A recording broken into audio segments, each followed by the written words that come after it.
Snow White and the Seven Dwarfs.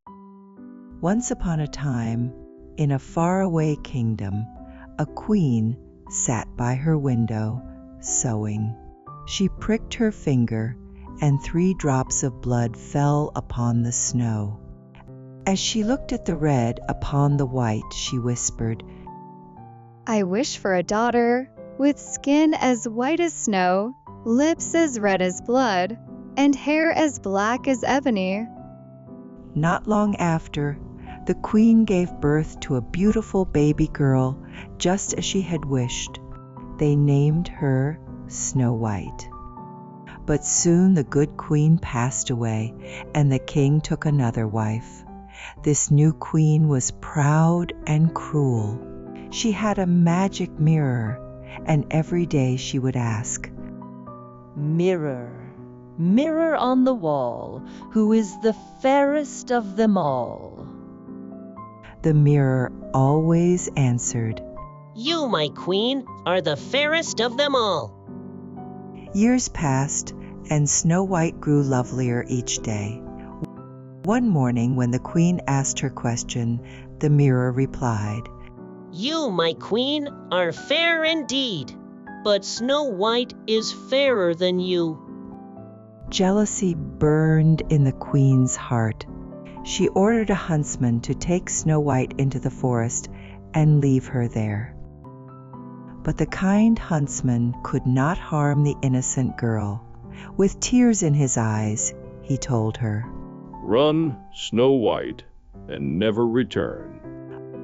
Alone and frightened, Snow White wandered through the trees until she found a small cottage. Inside, everything was tiny, tiny chairs, tiny plates, tiny beds. Exhausted, she lay down across the little beds and fell fast asleep. When night came, the owners returned. They were 7 dwarfs who worked in the mines. They found the girl asleep and were filled with wonder. When Snow White awoke, she told them her story. The dwarfs said kindly, "Stay with us, keep our home, and you shall be safe here." Snow White agreed, and soon the little cottage was filled with warmth and laughter. But the queen discovered the truth. Her mirror still told her, "Snow White lives, and she is fairer than you." Enraged, the queen disguised herself and went into the forest. First, she laced Snow White's dress so tightly that the girl could not breathe. But when the dwarfs returned, they loosened it, and Snow White revived. Next, the queen gave her a poisoned comb.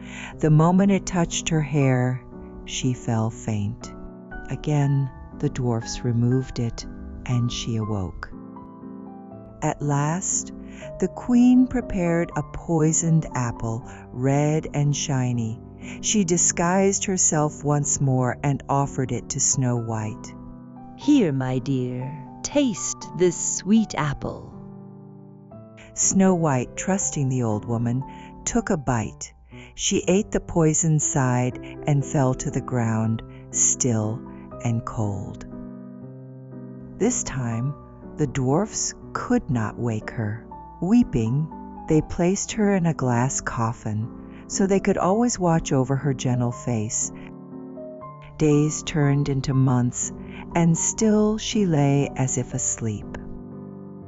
One day, a young prince came riding through the forest.